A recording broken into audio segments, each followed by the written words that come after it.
here on certain aspects of this record. Eddie Trunk's taking some well-deserved time off. Lucky for you, we record every show. Listen back and pick out the absolute best of Trunk Nation. Best conversations, best guests, and best callers. This is the best of Trunk Nation on Sirius XM's Faction Talk. What's up, everybody? It's Eddie Trunk, and this is the best of Trunk Nation on this Monday. I am on board the Summer of 99 cruise, better known as the Creed Cruise, which I also host. We've got another night left for that. This is the final day and night of that cruise. It comes in tomorrow. So you got best of shows today and tomorrow, back live with you guys to start another week of Trunk Nation, an abbreviated week for live shows, but back live with you on Wednesday. Today for the best of show, Megadeth in the studios in Los Angeles, August 31st, 2022. The Sick, the Dying, and the Dead was the new Megadeth record at the time. Dave Mustaine and the entire band came in to talk about it and also play some songs live in the studio. Really was a cool experience to have these guys in and to do this. We're going to bring it to you now as the best of Trunk Nation. Megadeth from LA from August of 2022. Welcome, everybody. It's Eddie Trunk, and this is the Trunk Nation LA Invasion. When I take the show on the road and bring you great specials with legendary artists, sometimes even including live performance, and that is exactly what we have for you today. Megadeth in the studio, our LA studio known as The Garage, a great new space there, state-of-the-art audio and video. And I gathered with Megadeth about a week ago to talk about their brand new album, The Sick, the Dying, and the Dead, their upcoming tour. So much to cover with the guys. Dave Mustaine, of course, made this record while he was battling cancer. A lot of talk about Dave and his battle with that and how it impacted the record. Also, there's been a lot of misinformation out there about the title of the record and what it actually means. We get some clarity on that from Dave Mustaine and a whole lot more, and also some great questions from the audience. Joining Dave Mustaine, who of course is the leader in Megadeth, is new bass player James Lomenzo. James returning to the band. He had been in the group for a number of years, initially replacing David Ellefson when David left the band first time around, and was re-recruited into the band just recently and is now once again a full-time Megadeth member. Although, as you're about to hear, James did not join in time to play on the new record. He has been out there playing live shows with them once again. And as you're also about to hear, coming over from playing last with John Fogerty. So you could imagine the 180 that is in terms of being a musician, going from playing CCR to going to playing Megadeth songs. And I've known James for a really, really long time. We go way back to his days when I first met him as a member of the 80s band White Lion. So we touch on that a little bit in the conversation. Also joining on guitar, Kiko Loriero, who's also been in Megadeth for quite a bit. And on drums, Dirk Verburen. Interestingly, this new Megadeth record is the first to feature Dirk in the studio. He's been playing live with the band for a while. This is the first studio recording that he's made with the group. And having had a chance to listen to this new Megadeth record, they've been on quite a great roll recently. Dystopia was a real good record. This new record is maybe, I think, the best record they've made in a really, really long time. And some real great stuff on here. And a record that, as I also bring up with Mustaine, we're so used to bands as they get older mellowing and maybe moving a little bit away from their roots. Megadeth has not done that at all. If anything, they've gotten even thrashier on certain aspects of this record. Dave Mustaine saying "We'll Be Back," which is a song you will hear in the live performance coming up, maybe the fastest song Megadeth have ever recorded, the thrashiest, the most speed metal song, which is saying a lot, being that Mustaine is one of the creators of that genre. So the record is really, really great. I think you're all enjoying it already, hopefully, or about to, if it's not out at the time you're hearing this. And the live performance you're about to hear also came off fantastic. Again, we had about 30, 40 people in the audience. We got some of their questions in. Whenever we do these LA invasions, whenever possible, whether it's at the Rainbow or our studio in LA, we love having some live audience and some live energy in the room. And I thank the people that turned up in LA to join us last week for this. Now, the album is coming out in many configurations. There is a double LP with a 7-inch vinyl in there. There is also a double LP non-deluxe set. I'm being told there is also a cassette version. We've talked about that on the show before, the reemergence of the cassette. Make of that what you will. And there's also my favorite, the good old reliable CD version as well, which of course I will certainly be getting.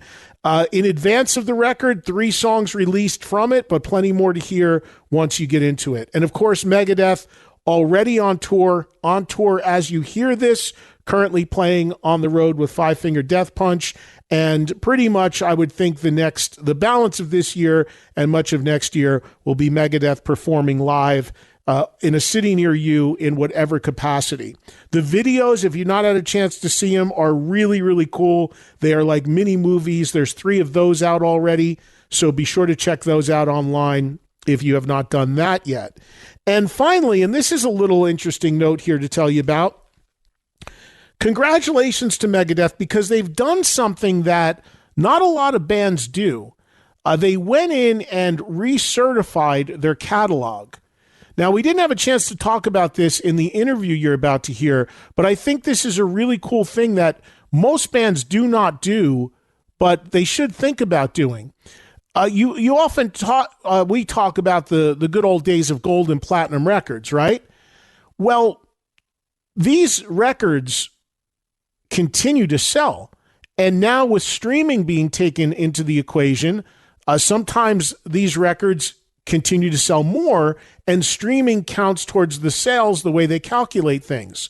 Well, Megadeth were smart enough to do something called having their catalog recertified. You have to pay a fee, you have to fill out some paperwork, but when you do that, you can get revised numbers and awards on just how many records have actually been sold to date. And this is something that a lot of artists do not do because it's just time consuming and costs something. Megadeth recently went and did it, and as a result, they have new gold and platinum records for Symphony of Destruction, Peace Sells But Who's Buying, Holy War's The Punishment Due, just a few of the songs or albums that have been recertified either gold or platinum. If you go to the Megadeth website, you'll see a photo of the guys, the current band, holding those new awards. So congrats to them. Some increased sales awards for Megadeth based on their catalog and them going in and doing it. You want more information on the dates, everything going on with the band, Megadeth.com would be the website to do so. So let's get to it. The interview from the LA studios, the LA garage as we call it, because it's actually attached to a garage in Los Angeles. This is all 4 members of Megadeth. We take you now to the studio, talking about the new album, The Sick, The Dying, and The Dead, and a whole lot more. Let's get to it right now on the latest Trunk Nation LA Invasion here on Faction Talk, Sirius XM, Channel 103. Welcome, everybody, to a very special edition of Trunk Nation here from Los Angeles, from the Sirius XM garage. As you can hear, we have a fantastic studio audience here, and they've all gathered to listen to Megadeth both perform live for us and also answer some questions. The band's got a brand new record called The Sick, The Dying, and The Dead that is out this Friday. You're going to get a song from that record as well as some classics in the live performances, and we're going to talk to the guys and let some of the audience that has joined us here in the studio also ask some questions, which I have on cards and that I will read to them. But let me introduce the guys to get us started. And, I'll start with from my left, right around, returning to Megadeth on bass guitar, Mr. James Lomenzo. Good to see you, James. Ready? Good to see you, my friend. The man himself right next to James in the center, Mr. Dave Mustaine. Good to see you, Dave. Guitarist Kiko Loriero. Kiko, good to see you. And on the end, holding down the drums, Dirk Verburen. What's up, Dirk? So, Dave, congratulations on the record. It sounds incredible. I've had a chance to listen to it, and it's vicious, man. It is vicious. You know, I was thinking about this. A lot of bands, especially metal bands, as they get older, tend to, I don't know, dial it back a little bit, maybe go for the commercial ring a little bit more. You went all out on this record, man. It's an amazing record. Can you talk a little bit about your approach when you started writing this record and making this record, and if that was something that was calculated or it's just the way it came out? Sure. Thank you guys for being here, and thank you for your questions in advance. I appreciate you saying it's vicious, because while we were doing this, there was a lot of emotional lightning going through the studio, through the performers, and we had issues with me getting and beating cancer, and then lineup stuff, and then the pandemic, and all of the stuff happening with the world basically shutting down. Every time we would have something that we needed to get shipped to us, some solid state issue, something that had any kind of a chip or a circuitry board, it was not coming. It's sitting out in the fucking Long Beach port forever, So it took us a long time to make this record, and I think part of that was the inspiration. The angst I had for, come on, man, let these guys open the port up, let the friggin' boats come in, get this going. On the outside looking in, I'm no genius, but I could see the solution to this is pretty easy. Let them in, right?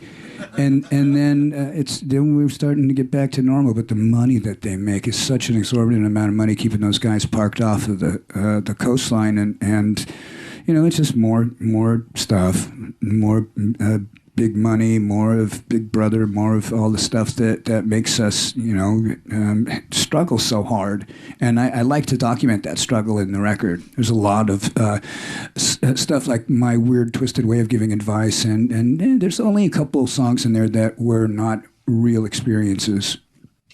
What are the origins of coming off of Dystopia, the material on this record? When did you first start thinking about making this record? How many years back does it go? Well, I met Kiko in 2016. Was it 2016, 2015? 2015. 15. Yeah, I guess it's longer than it's been.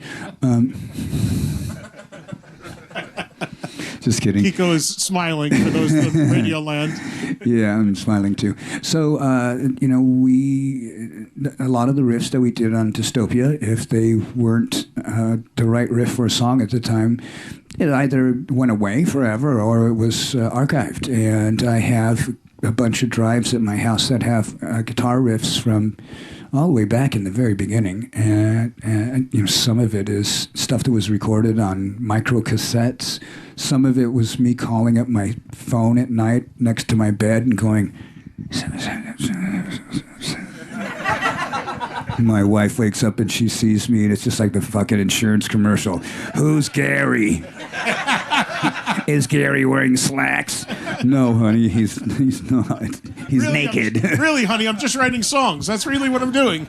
Yeah, but I really did that, and so the stockpile of riffs are many, and the beauty of it was we would just go listen to stuff and pick up the stuff we liked, and then Kiko would say, "Oh, I got something that kind of would work with that," and once we got in the studio and started assembling all the parts, it was kind of like metal Lego.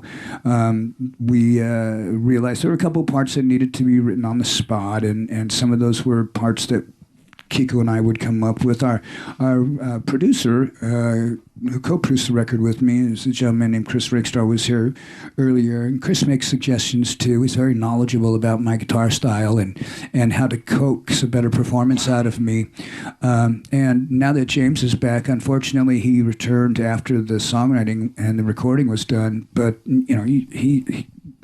he's already got a track record with us that's proven of great playing. So believe it or not, we're already talking today even about, what's next.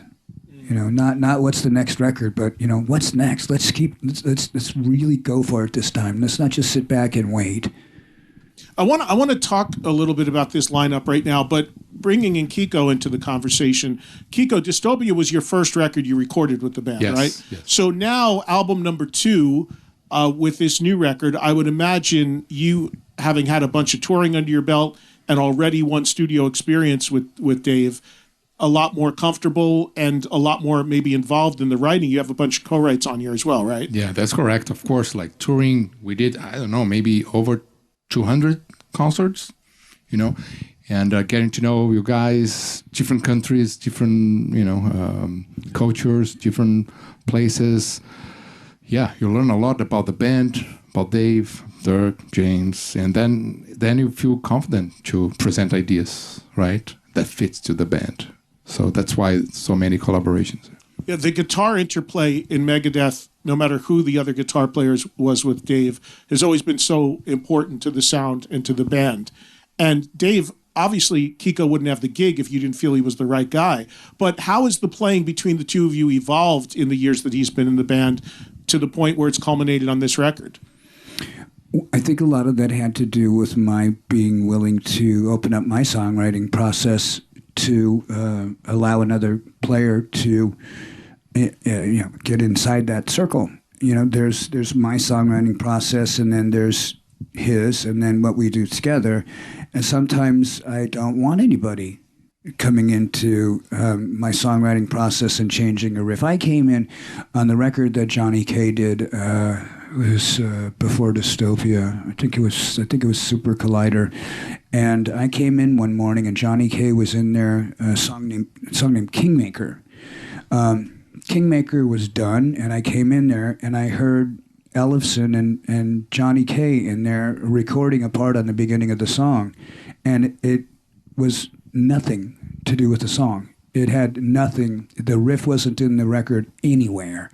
And I came in and I said, "What are you two doing?"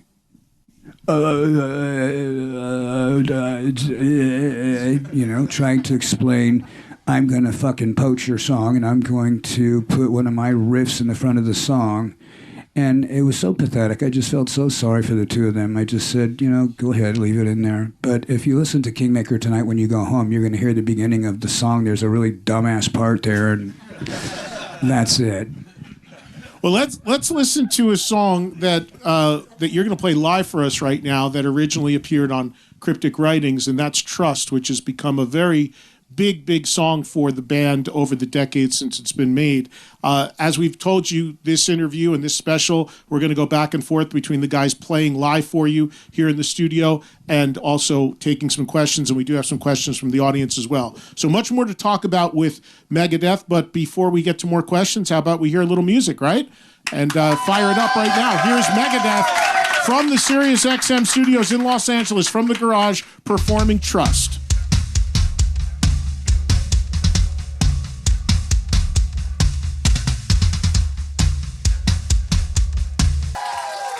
How about that? Great performance of Trust, right? Total classic from Megadeth. It's Eddie Trunk, special edition of Trunk Nation from Los Angeles, from the Sirius XM garage. So the interplay we talked a little bit about between Dave and Kiko just before the song. The new guy returning to the band is Mr. James Lomenzo over here. And Dave, you talked about a second ago that James didn't come in time to play on the record. But can you talk about you faced a lot of issues making this record, your health, which we'll get to in a second, COVID, everything that went on. But the situation with bass, letting David Ellefson go, bringing in Steve DiGiorgio to record on the record, and then bringing James back into the fold once again. How difficult was all that on the record? Well, I don't really like talking about him anymore as much as I can't. I like telling the funny stories, but I really don't like talking about that part of things because the guy that I know and love was a different person, and making the change to Steve, we needed to do that. We needed to do that for so many reasons. On the outside looking in, there were a few people that were saying that I did the wrong thing, but I'm sorry. I just, for my personal convictions, I just couldn't have that around us. And even if it wasn't true, I just didn't want that in my life. And when Steve came in, he was a wonderful breath of fresh air because he could play the parts. You know, the parts that were on the record that were there. I did an interview recently, and the girl says, "Why did you change Dave's parts?" And I thought, you can't be that stupid. You know, I have to change the parts. I didn't say that to her, but I was thinking that, and I said, you know, first off, the majority of the bass on the record I played, and it's demo tracks. We didn't have all the record recorded yet. When I was in my studio with Chris Rakestraw, I'm writing the guitar parts. I picked up the bass and plunked along with it. I mean, it wasn't terrific, but it was the parts. So when anybody came in to record the parts, whether it was Steve or Dave, the parts were already written and recorded. So the part about Giorgio coming in, it was cool because there was just so much bad going on at the time. It just seemed like the record was going to keep getting delayed and delayed and delayed. But, you know, I believe there's a spiritual vacuum in my life, and that whenever things get really bad, there's a breakthrough ready to happen. And I know that when things get bad like that, it's kind of a challenge from the universe to see if I'm going to stop living my life on the right side of things. You know, if I'm going to start trying to force things to happen again. And that's not who I am anymore. I think right now we're sitting on some of the best years ahead of us ever. I mean, I feel great. I think I'm playing really well. My relationships with most of the people in my life are really doing good. And I think that the band's trajectory has just continued to go upward. Well, as people can hear, and they just heard Trust, and you're going to hear some more Megadeth played for us live exclusively here on Trunk Nation. I mean, the band sounds unbelievable. James, I want you to jump in here. Full disclosure, James and I are old friends. We go back to like 86 together. We go way, way back. But for people that don't know, prior to rejoining Megadeth, James, you were playing with John Fogerty, who is a legend, of course, in his own right, but I imagine quite a change to go from playing with Fogerty to getting back into this world playing metal with Megadeth. Well, I did a number of things along with playing with John Fogerty, but John Fogerty was a gig that, you know, came up every weekend, if not 2 weeks at a time. So, you know, I'd run out and do that. But the main thing about that is when Dave called up and asked, you know, we'd love you to come back to Megadeth and help us get through this tour that's coming up.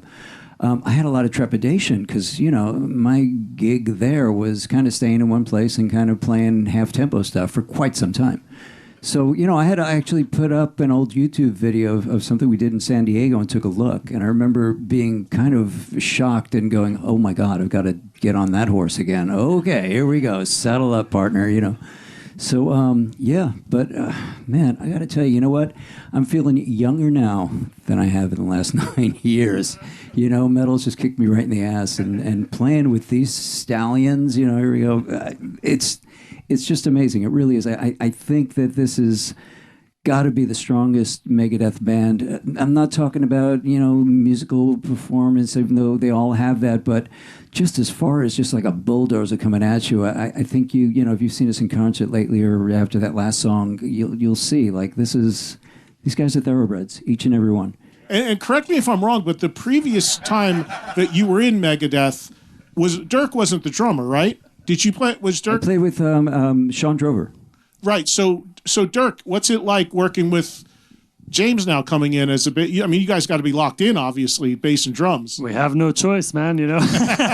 No, but seriously though, I mean, James, it was instant. Like I remember actually the first time James came around, we had a little bit of time before the first rehearsal to just kind of do the drum and bass thing, you know, the rhythm section thing, and it was just like it just felt natural, like from the first song. It was like, okay, this is good, we got this, and that's just, you know, all the experience, all the years of doing what he's done and having been in Megadeth before.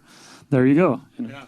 Is it like getting on a bike, James? You don't forget? It's like falling off that favorite bike of yours. It really is. The same, I mean, I'll expand on that. You know, we got in the studio and, you know, we were going to, you know, he was on the platform, you know, and I looked up and said, all right, let's do Holy Wars. And like, but I was like, what the And I looked up and I said, what is going on up there? But he is such a solid, strong drummer that it almost seems like all I got to do is hit my pick at the right time and I'm fine. You know what I mean? I think he makes me sound a lot better. And when James says Dirk is up on that riser, he's up there because you're up there, man. You take an elevator up to that riser sometimes, Dirk? You are up there, man. I'd like to get one, for the days when I'm a bit tired. No, but it's awesome. I have like the best view in the house. Yeah. And, and I get to like stand up there and it's awesome. It is awesome. All right, we got to go to a break. We'll come back with more with the guys in Megadeth. Again, the new album, The Sick, The Dying, The Dead, is out this Friday, or depending upon when you're hearing this, likely out already, so be sure to pick it up. You're going to hear the guys are going to play a song from the new record a little bit later on in the show as well. We got to take a break. We'll come right back. It's Eddie Trunk, Trunk Nation, Sirius XM 103, Faction Talk. More with Megadeth right after this. Here at Trunk Nation, we understand the uncontrollable urge to call, but don't, because Eddie's not here. This is the best of Trunk Nation with Eddie Trunk, Sirius XM's Faction Talk. Welcome back to the best of Trunk Nation. So good, you have to hear it again. Faction Talk. All right, we're back from Los Angeles, from the garage at the Sirius XM studios in LA. It's Eddie Trunk, joined by Megadeth, who are going to perform another song for us coming up here in just a little bit. But Dave, before we get to a classic that you're about to play, I want to ask you about the title of the record, because I understand there's a lot of people that are misinterpreting the title, maybe thinking that it has something to do with COVID, which of course was done during the making of the record, when in reality it goes back way further than that. Can you talk about that a little bit? Sure. Just like I mentioned with the girl that had asked the ridiculous questions about taking bass parts on and off, somebody had said that, was the title about COVID? And I thought, oh my God, it's my day today. And it's not. If you listen to the lyrics, first off, the lyrics talk and tells you the timeline. And if you look at the title itself and you're going to be not willing to go any deeper than that, sure, it could be about that, but it's probably a little easy to tell that it's not when you look at the artwork, and it's from old England in the 17th century or 16th century, whatever. COVID wasn't around then, so it was the Black Plague. Yes. So did you? I guess it's kind of like when you think about it, you name the record, people could look at this as not only COVID, but you yourself with the health scare that you went through, having cancer and dealing with that. I mean, there's in retrospect, a lot of things that title could be applied to, I would think. And speaking of your health, how are you now, and are you good? Well, I'm still a little mental, but as far as the cancer, I'm 100% clean, and it's going to be 3 years. I think in October. I think it's the 19th. But that. Thank you, guys. Thank you, and I appreciate all your support. I could tell when I was going through this, I felt like I wasn't alone, and I'm not saying there was a magic elf on my fireplace or anything, but I could tell. And it was great to see how my story inspired other people too, because there's so many of us that, at some point in our life we're going to contract some kind of an illness, some kind of a difficulty that we're going to go through, and as long as you have someone to help you get through it, it's like they say, a burden shared is a burden lessened, and I try to be as understanding as I can about people who talk to me about having cancer, because I'm not going to say I got off easy, but I mean, realistically, I got off easy. I found it early. I was very aggressive. I subjected myself to the most ferocious program that they could do, and I don't really think my being a celebrity had much to do with the outcome, because the medicine's the same medicine for you and for me. I went in there with an attitude like everything else. I'm going to fucking kill you, cancer. And you did. So that's awesome to hear. without getting too detailed on it, I think it's really important because all of us are getting older and all of us have to be aware of things like this. You said that there was early detection for you, which worked to your benefit. Mm-hmm. Could you talk about what your symptoms were? Maybe sure. People listening and what have you that might... Sure. When we all heard about Bruce getting sick in Iron Maiden, that was a scary thing because, I haven't heard anybody getting that type of cancer before. It was cancer that originates on men in the tongue area and in the back, in the throat. So head, neck, and throat cancer is particularly dangerous because all the goods are up here, And when I went in to do the radiation, that was really a frightening process. But leading up to that, I had so many things happen. It just made me so angry. I went to the dentist. This is how the whole thing happened. Something happened. Got a tooth fixed. A couple weeks later, still hurting. I go in, tell the guy, my tooth's still hurting. We have to go out on the Jimi Hendrix Experience tour. I'm out there, my tooth's hurting, and it's hurting, and it's hurting. And I don't do good with dental pain. I don't. I saw Marathon Man, and I got to be damn near knocked out just to get teeth cleaning. It's just, is it safe? Is it safe? I don't do good with that. So I went to an oral surgeon because the dentist said I can't find anything. And I go on, I'm seeing the oral surgeon. He checks me out. He goes in the next room. And I swear it was probably around 20 to 30 minutes before I got up. And I was like, dude, what's up with you? Come on. And he goes, oh, I'll be right in. And I go back and I sit down. He comes in. He goes, oh, you got the big C. Just like that. And I was thinking, what is that? Halitosis? No, that's an H. What? Cavity? Do I got a big cavity? And I got up and I walked out to my car and I sat in my car and I just had tears coming down my face because I couldn't comprehend that I had cancer now.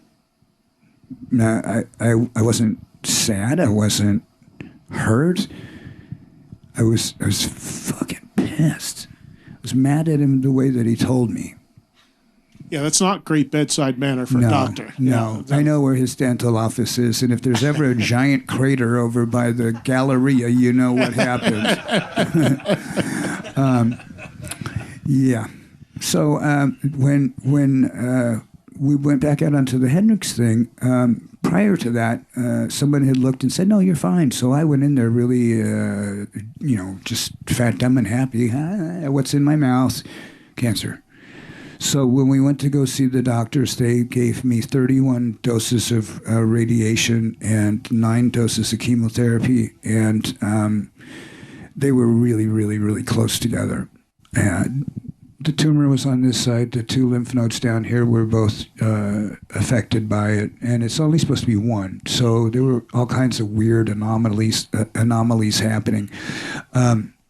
And probably the hardest part of it was just getting the mask. When they put you into the radiation the machine, you have to have your head locked down because if they're using a laser to melt stuff inside of your body and you're going like this, you're better off not even going. So I'm sitting in there and I'm freaking out because I have claustrophobia. And I'm going, is that the machine that goes when you go in there for a CAT scan? MRI, yeah. Yeah. So I didn't know what it was going to do. And they get this mask thing and get it all wet. It's this plastic material, and they slopped it on my face and laid me back and clamped it all down. And I'm sitting there and I'm going, what are you guys doing? How long is this going to take? And they go, 15 minutes. I'm saying, 15 what? Yeah. And then all of a sudden I feel this drip of water go plink right into my ear hole. And it was like Chinese water torture. I was dying. I said, you have to get me out of here. So the next time I went back, fortunately, they had a different approach. And everything after that was great. The side effects were terrible. My mouth is badly damaged. I can't eat spicy stuff anymore, and I loved spicy stuff. And, wasabi, hot sauce, all that stuff, done. and there's other stuff that comes along with it too. But I'm still here. I think I made the best record of my career. At this point, at 60 years old, to be writing music like this, it's quite a stretch, because I think about some of my other peers, like Tony and some of the other guys that are a little bit older, and think about their guitar playing. Think about the guys I know that have gotten sick, like Glenn, and he's got Parkinson's, right? Who's this? Tipton. Yes. Yeah, it was Parkinson's. Yes, right? Parkinson's. Yeah. We saw him at the show in Barcelona. It was, or San Sebastian. It was Barcelona. Yeah, I said that like 3 times today. Yeah. So detecting it early and getting on it was great. You guys and men, if you're getting up in age, they say 45 years old or older, you need to start getting yourself checked out. But I think that the ladies here too should, be proactive. There's a lot of stuff in the environment, in the air, in the water, in our food, and it's getting harder every day for us to get the nutrients that we need in our food. So if you have a good relationship with your doctor, go get a physical, get a checkup, make sure you don't have something dormant in your life lying there. I was lucky because I had insurance. If I didn't have insurance, Megadeth would probably be over. Real quick on this, Dave, one other thing. Did it impact your singing at all? Because having just heard you sing, you sound great, but you mentioned Bruce Dickinson, who also went through this, and I saw Bruce sing a 2-hour set, and he had told me his only issue was he kept getting dry. He had to have water, bottles of water all over the stage. So much, yeah. Is that the same issue I with wake you? up in part of to go along with my happy dose of claustrophobia, I developed insomnia too. So I can't sleep more than about an hour and a half to 3 hours at a shake, and it's usually because I'll be sleeping and I'll just start mouth breathing, and then everything gets so dry I actually wake up because I can't swallow, and I'm feeling that. So I have to take medicine for that, and we have special gum, and there's drinks everywhere. So that's one of the things. When they nuke your mouth, all those little saliva glands that are in there all die off, and they may return. They may, but probably don't. And for me, they haven't. So. But I see progress every day, Eddie, because when I first finished my treatment, that was my stepping off point where I started to measure things. I was having the worst memory issues. I couldn't remember. I would start talking and I couldn't remember what I was talking about. So it was really hard. But I got through it, and it was, like I said, just please go get checked up if you think you need it. Yeah, it's important for everybody to know that, especially as we all get older. Okay, so let's do another song. We got another song for the guys to play, and this is another classic that everybody knows and loves. It's a staple of the live set from Countdown to Extinction. Megadeth are now going to perform for us here on Trunk Nation, Symphony of Destruction.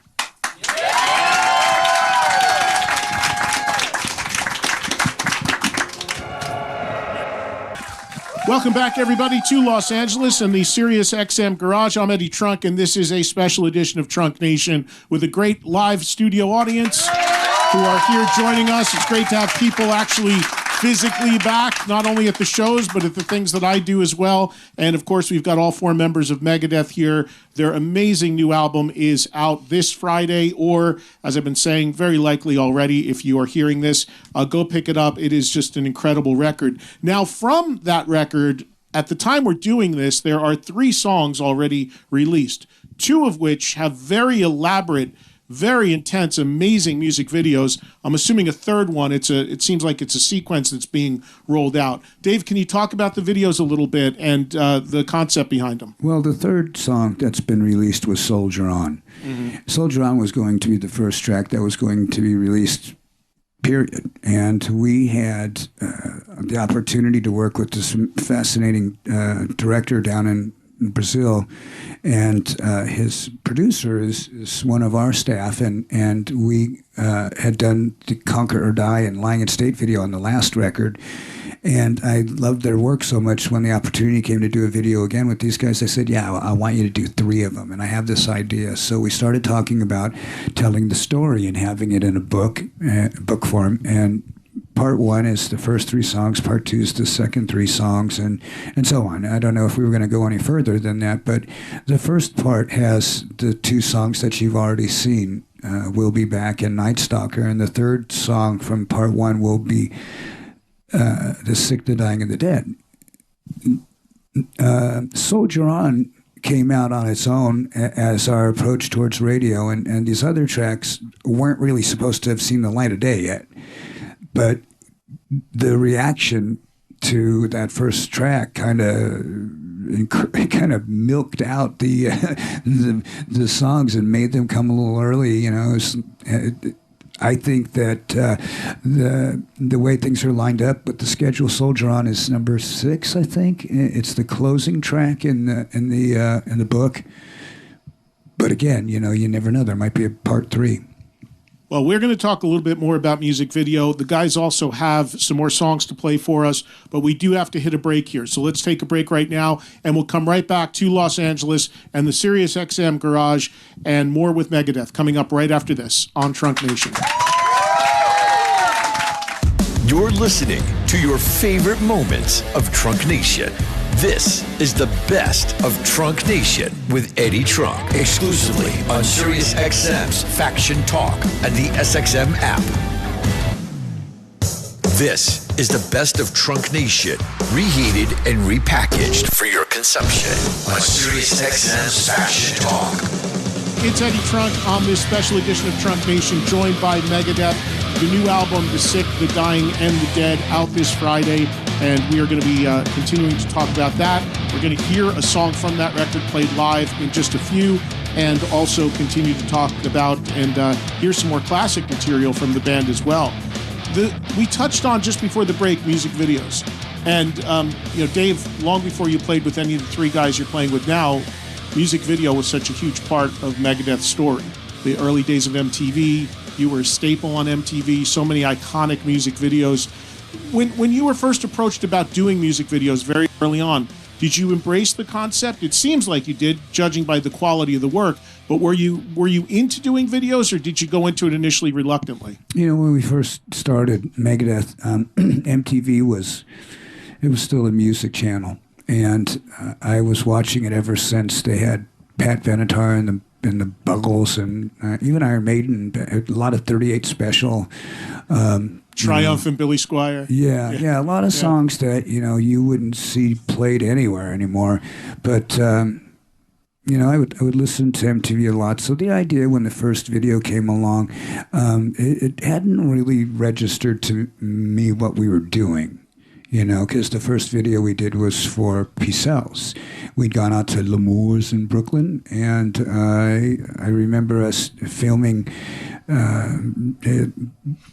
That show was so energized because Gar was out there back when Gar was in the band. That's one of the things I love so much about Dirk playing with us, because he plays so much like Gar, and I feel like we've been given a transfusion of all the energy and good blood from the very beginning again, and you know, listening to him play is so much like Gar. It's mesmerizing sometimes to just close my eyes and listen. So anyways, about the video, I remember we'd just gotten a box of Nike shoes given to us from the record label at the time, and somebody had asked us about, you know, what record labels were like back then, and I feel like I can say this because the statute of limitations has expired, but, you know, I'd gone to the label, and there was a guy working there at the time, and his name was Champagne Ray, and he opens up his refrigerator, and he had champagne, of course. You know, you could think it wasn't, you know, Ray with little children. And then we got this box of shoes. And I thought, this can't get any more bizarre. We go to the next office, and the guy opens up his desk, and there's lines of blow. And I thought, all right, now this is like totally Willy Wonka here. And so that was a really weird period when a lot of that stuff was happening. And going to make videos, we were just like this is all like well, you're in Oz or something, you know. When we did the second video we did was for Wake Up Dead, that was a disaster for the airport here at Burbank. We'd come and done our video, and the next morning, the caretakers of the airport had looked, and a bunch of you lovelies had gone out there and spray painted my band's name on the planes. And yeah, that really messed with the band's insurance for quite some time. But it looked good on the planes, I gotta say. You had a private jet before you even knew you had one, right? On the side of the plane. Yeah. You know, you talk about filming Peace Sells at L'Amour's in Brooklyn. James may have painted the walls. He may have been working at L'Amour's that day. Yeah, he was probably... Because James grew up coming out of that club, too, as a member of White Lion back in the day. Book of Job. Our friends George and Mike Parente and the whole L'Amour crew. Those were some great memories back then. They had some great memories of Megadeth. They used to tell us the tale of how you guys just destroyed the place. But James, how did they pronounce Megadeth? They didn't say Megadeth. It's Megadeth. There you go. Megadeth is playing this weekend. You know what? Speaking of Peace Sells, what a perfect time to set you guys up to play that one for us live right now. So let's do it right now, live from the Sirius XM Garage in Los Angeles. Here is Megadeth performing one of the all-time classics, Peace Sells, But Who's Buying?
Welcome back, everybody. It's Eddie Trunk, and we are back with the members of Megadeth.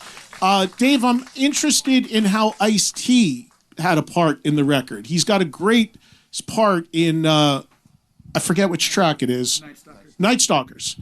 Tell me about your relationship with Ice-T and how he got to be on this record. Well, Ice and I have been friends for a little while now. I met him back when I was managed by Littman and Kahane, and that's back when we did the Rest in Peace record.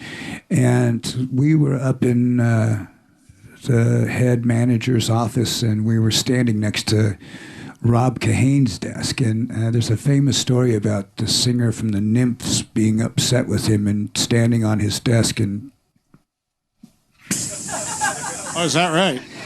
I think her name was Gretchen or something like that. It's the singer for the Nymphs or the Pixies or something like that. But she relieved herself on his desk and sitting there telling Ice, I said, yeah, you're probably touching it right now. But then, you know, we talked a little bit about him being a ranger and in the military. And it was interesting because it was right at the time when Cop Killer came out and there was all that controversy going around. But I had really liked Ice before I knew who the artist was that had done the song he did. He'd done the song Colors. And I thought that was a great song. It was so good. 6 in the Morning's another great song, too. But when he'd asked me if I would do something on a song called "Civil War" on their last record, and I know we did something together before that. It just skips my mind right now. And then after the Civil War track, I played on that, and I wrote a little bit of the lyric on that. It became clear to us from Night Stalker we needed a voiceover that was going to be really commandeering, kind of scary voice like we had on Captive Honor. And I was thinking, who can I get that would have a voice that sounds like, in my mind, this is the character. Lou Gossett Jr. from Officer and a Gentleman, right after Richard Gere got kicked in the balls and said, I have nowhere else to go. That's the guy that I wanted to be, yelling, get ready, bitches. Here, I got locked and loaded. So when it came back, it was absolutely perfect. He asked me if I wanted him to sing it, and I said, no. Mm-mm. I want you to be like Colonel Kretz from Apocalypse Now. Just that disturbed dude. And he's got such an identifiable voice, and he's in the video too. Yeah. You got him to be in the video, which is really cool. Yeah. Speaking of videos, before we get to another song, when I was talking about classic videos a second ago, I saw everybody else in the band kind of smile, and I'm curious, starting with you, Dirk, on the end. When was the first time that you saw or heard Megadeth and Dave's music? Like, when were you first exposed to it? Was it a video or a song? When did you first hear Megadeth or see them? I was living in France at the time. I was about 14 or 15 years old, and I went to this little, I remember this really well, I went to this little kind of like market that's, down the street in this little town where I lived outside of Paris. And there was a guy that had a few records, so I went through them and at the time you would buy records just based on the cover. It wasn't like, you'd heard the band on YouTube or Spotify because none of that was around. So, and I just saw this, this amazing cover of Peace Sells, right? Like this mesmerizing piece of art. And I was like, okay, taking that one, and that was my first time hearing Megadeth. And I was a fan, from Wake Up Dead. That's it. Boom. And Kiko, you being from Brazil, what was the first introduction for you there? It was the music video, Peace House, yeah. And but in 92, right? 92, Rock in Rio 92, I was there in the crowd, watching them playing Peace House tour, right? And the Painkiller with Judas Priest, Megadeth, Judas Priest was Guns N' Roses, right? Same night, yeah. Yeah, it was my experience to be there. It was an amazing concert. Yeah, for sure.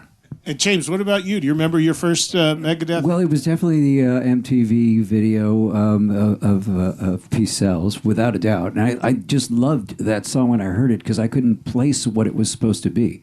Because to me, it had this great punk edge to it, which, didn't sound familiar to me, bands like Iron Maiden wouldn't even go in that direction. So it was really intriguing to me.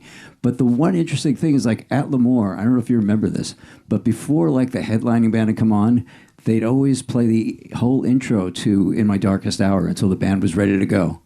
And it was so funny because when I joined the band, a lot of these songs, I said, I probably know about 4 or 5 of them, and I'm going to just jump all over this. This is years ago. As soon as I heard that, I'd go, I totally know this one. Yeah, it was either that or Accept Balls to the Wall. Those are always the two songs. That's right. Yeah. One or the other before. But that was far more elaborate than Balls to the Wall. Yeah, without question. All right, so we're going to get one more song in here, and this is a song from the new album, and it was the lead track that we got from the new record. And at the time we're doing this, you guys, Dave, you're currently on tour with Five Finger Death Punch, and I know you just worked this song into the set. Can you talk a little bit about We'll Be Back? It's an unbelievably blazing, ripping song. Tackling this and doing it live for the first time the other day, right? Is when you did it? Yes. It's a difficult song to play because the guitar playing and singing, it's... it's a left brain, right brain thing, and when you do this, you gotta separate your brain from one side to the other. So I'm singing and I'm playing, and I'm singing a line, and this line ends. The next line starts while it kind of steps on it. So there's a little overhang, and then there's a little bit of an anticipation with each line. So I've got to sing it very quickly, and then the time in between the last word of the line and the first word of the next line has to be minimal. So I've really got to shred on the singing part. Because it's so high right now, and it's only the second time we played it today. Usually we'll work out rehearsing it live, and then I'll try and start, working through the singing part, because it is difficult. And usually we'll try and get the chorus down. And right now I feel like the choruses are great. I know all the words to the verses, and now I just have to try and get my registry in the right area. Because, when you're in the studio and you're singing it and it's digital, you can hear everything and it sounds wonderful. But when it's live, you've got so much outside ambient noise that changes things, so you don't necessarily, you don't get to hear things as well as you would in a controlled environment. So this performance people are about to hear right now is the second time ever you've played this song. Yeah. Wow. These songs, they were written in the studio. We didn't jam these out in a rehearsal room for 2 years before we went in the studio. Right. Well, this is from the brand new Megadeth album, The Sick, the Dying, and the Dead, and this is called We'll Be Back. Here it is on Trunk Nation.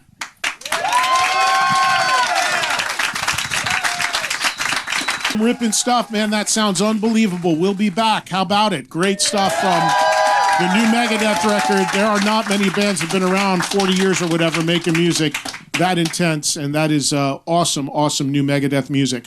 All right, it's Eddie Trunk. We got to take a break. We'll come back a little bit more with the guys, and we are going to close things out in this special with the all-time Megadeth classic, which closes just about every show that when they play live, if you've seen them, and you know what song is coming. So stick around for that, and maybe a few audience questions if we have time as well. We'll be right back after this on Trunk Nation from the Sirius XM Garage in Los Angeles with Megadeth. Here at Trunk Nation, we understand the uncontrollable urge to call, but don't, because Eddie's not here.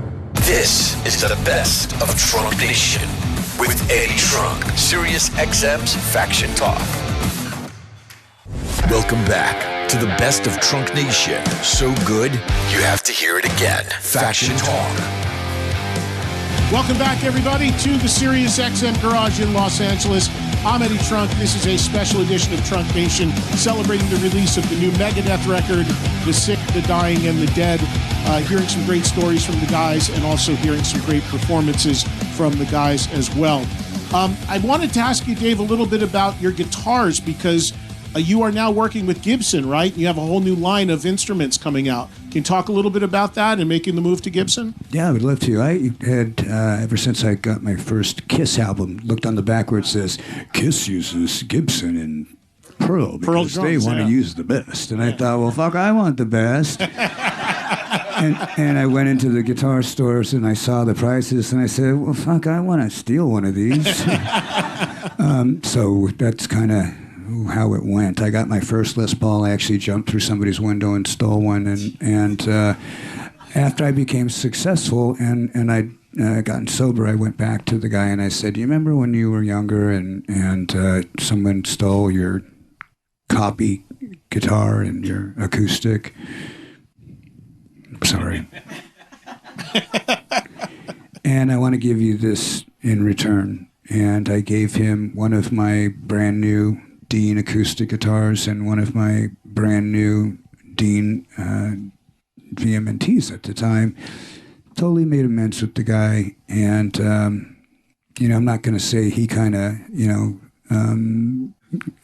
upgraded, but in a very twisted way he did. He ended up, because the Les Paul that he had wasn't a real Gibson. So I've always wanted Gibson. And then when the time came to go there, I just left Dean and I heard Gibson was looking for somebody, and I thought, come on, man, because I wanted to go to them before, a long time ago, after I had left Jackson. That was the first company I went to. And something was wrong at the time, and it just wasn't a right fit. And now it's perfect. I love these guys. And my guitars play like just unbelievable. You have 3 signature models out now, right? Is that correct? Well, 3. brands. The Gibson brand has Epiphone and Kramer also, so I'm an ambassador for all 3 guitar lines. and I have 2 signature models that we do. We do the Flying V right now, and the Explorer is the next one we're working on, because I liked taking their classic shapes and hot rodding the guitars. The Flying V only had 21 frets. I'm the first guy to ever make a 24 fret Flying V, and it was done by Jackson. So when I went to Gibson to do it, it was really hard. They're an institution to get them to change from 21 to 24, but they did, and the guitars are killer. Yeah, they look very cool. I don't play, but I can tell you they look very cool. So I can teach you. Yeah, I'll take your lessons. That'll be awesome. Let me get a few audience questions in here. Before I do that, though, I just want to ask you, as far as touring, at the time we're doing this, you're out with Five Finger. You recently did a tour with Lamb of God. Looking forward into the balance of this year and into next year, I imagine it's just a lot of road work. You're going to get out and play live as much as possible? Yes, we've got dates booked almost till the very end of the year, and then we start up again at the beginning of the year. I think we're going down to the Pacific Rim, and then we've got European festivals at the latter part of the summer. I believe we're going to wrap up the end of the year with one of the new British heavy metal giants, and then that should carry on into 2024. So we're pretty booked until 2024, and I'm excited about it because we've got so many opportunities right now to get this record out to people. And each time we go out and we play one of those new tracks, people are seeing that this isn't a band that the guy can't sing anymore now, and he's got somebody behind the amps, or and one of those bands that has a guitar player behind the amps. We're out there and we're doing it for real. Yeah, and thank you for doing that, because that's so important to me as a fan. Yeah. That's awesome. All right, we're going to squeeze in a few audience questions with the time that we have here. And this one comes from Ezekiel Kaplan. Are you in the room, Ezekiel? There's Ezekiel. Ezekiel wants to know, after nearly 40 years of writing music, how do you stay creatively inspired? And do you struggle as you get older to keep producing original creative ideas? There's a bit of a struggle. I think the struggle isn't so much about coming up with new ideas. It's the struggle is coming up with something and not having come up with it before. All the good riffs are taken now, so you've got to really work hard. Yeah. Well, when I started, Dave, right? when I started, it was a lot easier because there weren't so many bands and there weren't so many songs. But the good thing about all these bands is they tune so low you can't tell what they're playing anyway. So there's a whole glut of great music out there. Just don't tune it up. What was the rest of your question? Just wants to know, as you get older, if it's harder if you struggle to come up with original cool ideas. At my age right now, I think that part of the coming up with it is so that I can say, I can do this and you can't, kind of thing. That's always been one of the things that motivated me. Like if someone said, you can't have this, and damn straight, I'm going to get that now. Or if they ever dared me or challenged me. We had a guy that works for us the first day of this tour, he challenged me. He said, well, then send me home. And I walked away from him and I went, bye-bye. He hasn't gone home yet, but he's going to. Yeah, from this interview, he's just found out he's fired. I don't know that he will. He might. Be better you tell him. I'll break the news for you, Dave. You do that. Ezekiel also wanted to know real quickly if you still have your BC Rich bitch. It got stolen. Oh, it's legendary. Not anymore. It's invisible. This question comes from Gio. Gio, are you in the audience? Maybe Gio wrote it in. I'm not sure. How come you never play In My Darkest Hour live? Well, we do. We just don't do it anymore. It depends on how long the set is. We're playing 55 minutes with Five Finger Death Punch. I'm sorry, but I did pretty good in math in my school years, and when you have so many songs, you have to start letting some of the other ones go. So if we played the same songs every tour, people would stop coming. And I believe that Wake Up Dead, In My Darkest Hour, Tornado of Souls, To Le Monde, these are all songs that should be played, but they've been played at every show. How do I not justify playing Hook and Mouth or Set the World Afire or Killing Is My Business or The Mechanics? There's so many other songs that, I could say, why aren't I playing this? Well, the truth of the matter, if you want to get down to brass tacks, it's whether I can reach the vocal parts. So that's really one of the most revealing, honest answers I can give you. And speaking of Wake Up Dead, if people haven't heard this, there's a new recording of Wake Up Dead that you did with Lamb of God while you guys were on tour, which, if I'm not mistaken, everybody from each band had some participation in, right? I think so. You did. Yes, Did you all do something in there? Some backing vocals. That's what you did, Dirk? Well, I did a solo. You did a solo too, yeah. Yeah, and that was solo. pre-James, but I sang along. I was there. Oh, you were there? Were you in that one too? Okay, so that's really cool if you get a chance to check that out. Glow. Oh, I'm sorry. Your Glow. That's Glow's question. Oh, there you go. Glow. Sorry, it looked like it said Geo. I'm sorry. And Glow says thanks for making Megadeth. There you go. So. All right, Glow. Okay, this is Christina. Who lives here in LA, and she says, which song on the new album are you most personally connected to and why? I'm connected to all of them. It's kind of a hard question to answer right now, given the amount of time we have left. There are some songs on there that have personal feelings, like Killing Time is a song that is about me getting rid of somebody in my life, and it's not Ellefson, so there's no digs there. But just somebody that I had been in a relationship with, and I had to, get rid of it because it was just so bad. Same thing with Soldier On. It's a different kind of approach, but it's another song about perseverance and victory over knowing something is bad for you and being able to walk away from it. Sometimes you're in a relationship with somebody and it's just bad for you, and you walk away from it and you feel better. It's going to hurt for a little while, but you feel better in the long run. That doesn't always happen, but a lot of times you're working with somebody and it's just not good for you and or your business, and you have to cut ties. So that song, Killing Time, was especially meaningful to me. I know if the guy that I wrote it about ever read it, he probably would cry like a baby. I mean, because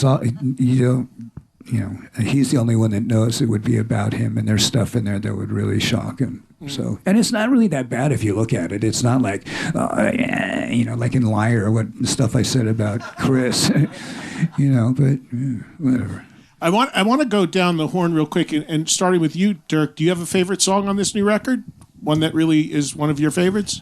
Well, it's hard to pick one, but Life in Hell is one that I was very excited about because I got to co-write that with Dave, and so that was a musical contribution that I was a part of especially, and I think it turned out to be a great song too, so yeah, that's the one I'm most proud of. Kiko, what about you? Do you have a one or two favorite moments? Yeah, like Dirk, the ones I co-wrote with Dave, We'll Be Back or Night Stalkers, but for me, like Dogs of Chernobyl, because it was the first song, right? I think it was the first concept. I remember you telling me about the story.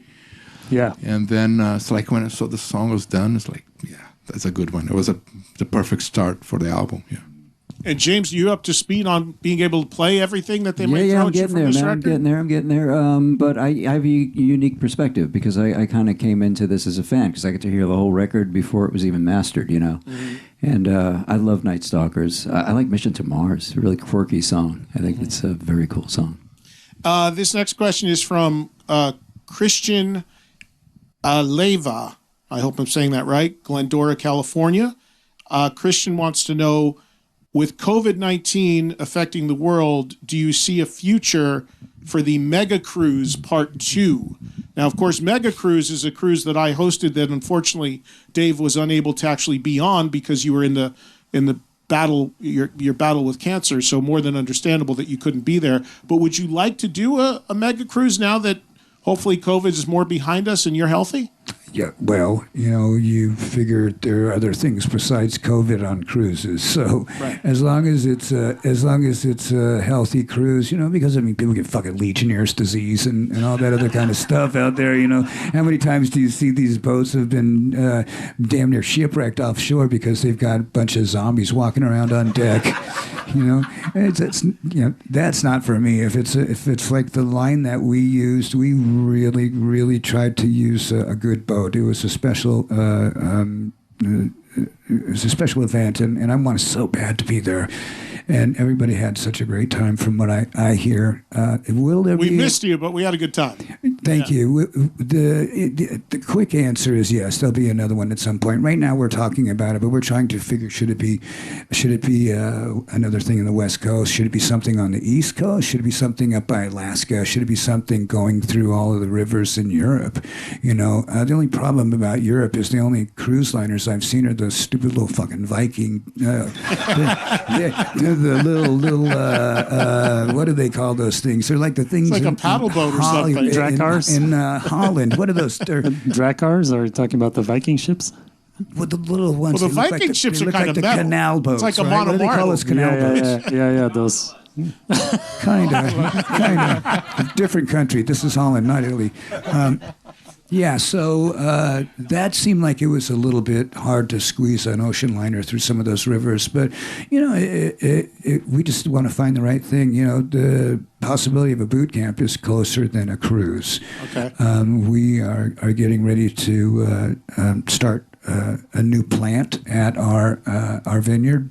And last time when everybody came, we'd already planted. One of the things we want to do now is have an invitation to the fans to be part of the vineyard and to help us plant, come back and stay and help us, pick, do all that kind of stuff. It's like a horticultural event, vacation kind of thing. So that's one of the things that we were thinking about with the boot camp, is doing it around the plant, which I think would be really amazing, because the vines live for hundreds of years, and you guys would be able to leave a legacy behind after you, if you do join us for the plant. And the other thing too is it's on a farm, so it's big enough that we can play and have a good old time. Yeah, for sure. One final question here, and then we got to wrap up with one last song. This is pretty funny, actually. This is Chris in Venice, California. And Chris's question, he says, what's the best story about you that you don't remember doing, but were told you did? I imagine there's got to be something in there back in the days before you were sober Dave Mustaine. Yeah, even sober Dave Mustaine sometimes. The craziest thing I was told that I did that I don't remember doing was the end of the Antrim thing. I was not really a blackout drinker, but my tolerance was legendary, and so there wasn't really a lot that I've forgotten. I would say that I'm probably wide open for a lot of people sharing with me and saying, yeah, you probably don't remember this, but one thing I do remember was I went to the Troubadour with somebody, and I was told that the guy asked if I wanted a drink, and I said, yeah, of course. And I ordered a shot of XO Courvoisier. And it's what I drank, so I just figured, yeah, fuck, I'll have XO brandy. And I walked away, and the guy came up to me a couple years later, I guess. He was at a NAMM show, and he goes, that drink I bought you cost $50. And I went, yeah, that's what they cost, right? And I didn't even think for a second that, dude, you're going to go spend more money than he'll probably spend on beer all night on one shot. So that made me feel a little shitty. So, but the Antrim one's probably the best. Yeah. The record's incredible. It's out there now. Everybody go check it out. There's also, we didn't get a chance to touch on this, but real quickly, there's 2 cover songs that are included. There are various formats of the record. one of the covers is a cover of a deep track from Sammy Hagar, which is so cool that you did this Planets on Fire, that Sammy's actually on that track with you, right? Yeah. Singer from Montrose and Van Halen, frontman of Sammy Hagar Group. Yeah, but that's a cool deep track. That was a great song. Were you a fan, imagine, of the solo records? I played that song in Panic before I went to those other guys. And if I would, I'm just thinking, what would have happened if I would have brought This Planet's on Fire with me to that band? You know, how Sammy may have influenced Metallica back in the day. I mean, he certainly influenced me, and I don't know why we didn't ever play that song, because it's a great song. Have any of you guys heard that song? It's heavy. So one guy. Anybody else heard? Two guys? Okay. Yeah, it's three people. Okay. I'll stop counting now. And there's a Dead Kennedys cover on the record as well, right? Right. So you've got a Sammy Hagar. There's the gamut right there with Sammy on it, a Dead Kennedys cover. And you can get the record in every format, including cassette. Right. I mean, we are going back to 19... No 8-track No yet. 8-track yet, but I'm sure it's coming. Yes, I'm sure it's coming. It's great stuff. Dirk, Kiko, James... Dave, thank you so much. Congrats on the new record. It's incredible. Safe travels out there on the tour. And anybody that knows anything about Megadeth, you know the song that we're ending with, because it's the song you kind of have to end every show with this, don't you? It's pretty much. I think that there's a couple contenders on this new record that may displace Holy Wars. Wow. Well, that's going to be a tall order, but the record is killer, so we'll see. I want to thank everybody in our audience who came out, and, of course, all of our SiriusXM team here in Los Angeles. And, again, mostly big thanks to Megadeth. Thank you guys for doing this. I appreciate it. Everybody pick up the new record. And to close it, you heard Dave just say it. You know what it is. A little Holy Wars taking us out. Thank you so much for listening, everybody.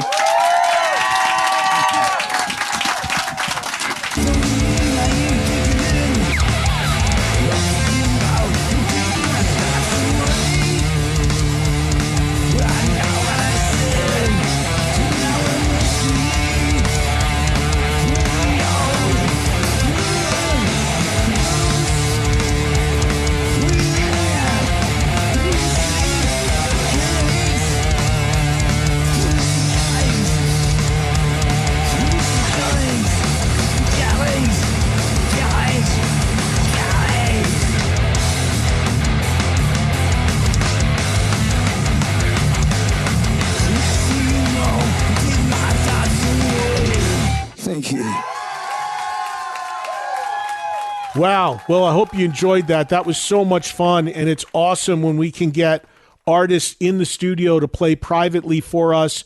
So lucky the people that got to be there in our audience. Remember to always keep an eye on my social media, at Eddie Trunk. I'll let you know when we do stuff like that if you're in the LA area, where you can join us to be in there. I mean, how cool is it to be able to see Megadeth perform 5 songs, 4 classics, and a new one literally feet away. That's the opportunity that the people there in the audience had, and that I just had sitting there with the guys. So great to visit with them. Big thanks to Dave Mustaine, Kiko Loriero, James Lomenzo, Dirk Verburen for the time and for doing that for the Trunk Nation audience. Well, hopefully we can do more of that in the near future, having some guests in studio in LA and having some live performance as well. That's how it all went down back in 2022. With Megadeth in studio promoting, at the time,